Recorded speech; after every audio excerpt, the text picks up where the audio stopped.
तर ठाकरे गटातील 6 नाराज खासदार आज सकाळी 11 वाजता शिंदे यांची भेट घेणार आहेत आणि या बैठकीत ऑपरेशन टायगरवर अंतिम शिक्कामोर्तबही होणार आहे। याच पार्श्वभूमीवर लोकसभा अध्यक्ष ओम बिर्ला यांना सादर करायच्या पत्राचा मसुदा आता अंतिम केला जातोय। हे पत्र आजच लोकसभा अध्यक्षांकडे सुपूर्द केला जाण्याची शक्यता आहे। तर दुसरीकडे ठाकरे गटाचे गटनेते अरविंद सावंत यांनी लोकसभा अध्यक्षांना आधीच पत्र पाठवून कोणत्याही फुटीर गटाला मान्यता देऊ नये अशी कायदेशीर मागणी या पत्रात केली आहे। आपल्यासोबत परत एकदा आपले प्रतिनिधी भरत मोहोळकर आहेतच।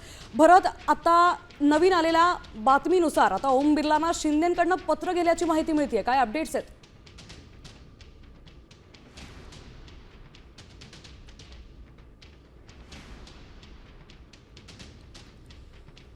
पण परत एकदा त्यांच्याकडे जाऊयात। आता आपण पाहतोय की 19 जून रोजी ठाकरेंचे 6 खासदार हे शिंदे सेनेत जाण्याची माहिती आपल्याला सूत्रांनी दिली आहे।